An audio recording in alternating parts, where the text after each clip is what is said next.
নমস্কার, নিউজ 18 বাংলা ডিজিটালে আপনাদের সকলকে স্বাগত জানাচ্ছি। আমি আপনাদের সঙ্গে সোমরাজ। উচ্চ মাধ্যমিক পরীক্ষা নিয়ে গুরুত্বপূর্ণ আপডেট জানানোর জন্য আপনাদের সঙ্গে আমি ফেসবুক লাইভে এসেছি। উচ্চ মাধ্যমিক পরীক্ষা শুরু হচ্ছে আগামী সপ্তাহে সোমবার থেকে, অর্থাৎ 3রা মার্চ থেকে। কিন্তু এই পরীক্ষাকে কেন্দ্র করে ইতিমধ্যেই বিস্তারিত তথ্য দিয়েছে উচ্চ মাধ্যমিক শিক্ষা সংসদ, যেখানে দেখা যাচ্ছে যে এক লাফে বহু পরীক্ষার্থীর সংখ্যা চলতি বছরে কমেছে উচ্চ মাধ্যমিক পরীক্ষায়। এবং তার কারণ হিসাবে উচ্চ মাধ্যমিক শিক্ষা সংসদ দাবি জানিয়েছে বা বলেছেন, যেহেতু 2023-এ মাধ্যমিক পরীক্ষার্থীর সংখ্যা অনেকটাই কম ছিল, সেই কারণে উচ্চ মাধ্যমিক পরীক্ষার্থীর সংখ্যা অনেকটাই কমলো চলতি বছরে।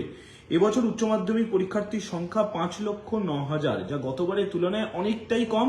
আর এবারে এই পরীক্ষার্থীর সংখ্যা কমে যাওয়ার কারণ হিসেবে বলা হচ্ছে 2023-এ মাধ্যমিক পরীক্ষার্থীর সংখ্যা। এবছর উচ্চ মাধ্যমিক পরীক্ষা 3রা মার্চ থেকে শুরু হচ্ছে এবং অবশ্যই এবছর প্রত্যেকটি পরীক্ষা কেন্দ্রে থাকছে মেটাল ডিটেক্টর। গত বছর শুধুমাত্র স্পর্শকাতর পরীক্ষা কেন্দ্রগুলিতে মেটাল ডিটেক্টর রাখা হয়েছিল, এবার প্রত্যেকটি পরীক্ষা কেন্দ্রেই থাকবে মেটাল ডিটেক্টর। উচ্চ মাধ্যমিক শিক্ষা সংসদ আগেই জানিয়েছিল যে তারা প্রত্যেকটি পরীক্ষা কেন্দ্রে ন্যূনতম একটি করে মেটাল ডিটেক্টর পাঠাবেন, বাকিগুলি তাদেরকে লোকালি অ্যারেঞ্জমেন্ট করতে হবে। এবং সেই মেটাল ডিটেক্টর দিয়ে পরীক্ষার্থীদের তল্লাশি করা হবে এবং তারপরেই পরীক্ষার্থীরা পরীক্ষা কেন্দ্রের ভেতরে ঢুকবেন, যাতে কোনো রকম ইলেকট্রনিক ক্যালকুলেটর বা মোবাইল ফোন ভেতরে না নিয়ে যেতে পারেন। তার জন্যই প্রত্যেকটি পরীক্ষা কেন্দ্রে মেটাল ডিটেক্টর ব্যবহারের নির্দেশ দেওয়া হয়েছে। পাশাপাশি এবারে যেটা গুরুত্বপূর্ণ সিদ্ধান্ত নেওয়া হয়েছে তা হচ্ছে অ্যাডমিট কার্ডেই থাকবে পরীক্ষা কেন্দ্রের নাম, অর্থাৎ কোনো পরীক্ষার্থী যাতে ভুল করে অন্য কোনো পরীক্ষা কেন্দ্রে চলে না যান, সেই কারণে এবার অ্যাডমিট কার্ডেই থাকছে পরীক্ষা কেন্দ্রের নাম, যেখানে পরীক্ষার্থীরা সেই পরীক্ষা কেন্দ্রের নাম দেখেই যাতে সরাসরি সেই পরীক্ষা কেন্দ্রে যেতে পারেন, সেই কারণে উচ্চ মাধ্যমিক শিক্ষা সংসদ এই পদক্ষেপ করেছে।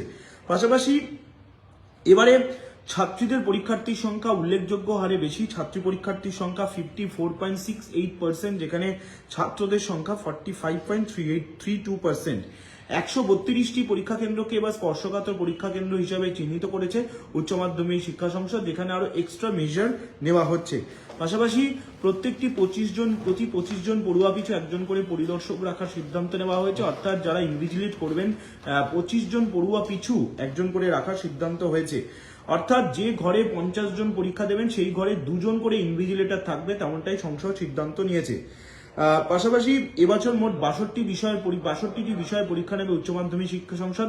আর উচ্চ মাধ্যমিক শিক্ষা সংসদের তরফে চালু থাকছে হেল্পলাইন নম্বর 3রা মার্চ থেকে 18ই মার্চ পর্যন্ত। আর সেই হেল্পলাইন নম্বরগুলি আপনাদেরকে জানিয়ে দিই: 0332337079, 0332337079 এবং 23379661।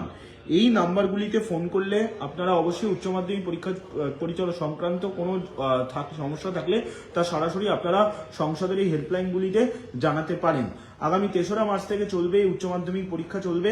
আর তার আগে আজকে উচ্চ মাধ্যমিক শিক্ষা সংসদ বিস্তারিত তথ্য সাংবাদিক সম্মেলন করে জানিয়েছে এবং অবশ্যই অ্যাডমিট কার্ডের ওপরে থাকছে পরীক্ষা কেন্দ্রের নাম, যে পরীক্ষা কেন্দ্রে পরীক্ষার্থীরা পরীক্ষা দেবেন। আর এবার প্রশ্নপত্র ঘিরেও কড়াকড়ি ব্যবস্থা নিয়েছে উচ্চ মাধ্যমিক শিক্ষা সংসদ।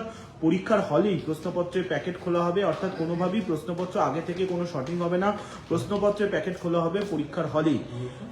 এবং শুধু তাই নয়, মেটাল ডিটেক্টর দিয়ে তল্লাশি করেই পরীক্ষার্থীদের পরীক্ষা কেন্দ্রের ভেতরে ঢোকা হবে। অবশ্যই পরীক্ষা চলাকালীন সময় যদি কোনো পরীক্ষার্থী মোবাইল ফোন সমেত ধরা পড়ে, তাহলে তার এবছরের জন্য পরীক্ষা বাতিল হবে, তেমনটাও সংসদ জানিয়েছে। আপনারা অবশ্যই নিউজ 18 বাংলা ফেসবুক পেজে নজর রাখুন যাবতীয় খবরের আপডেট জানার জন্য।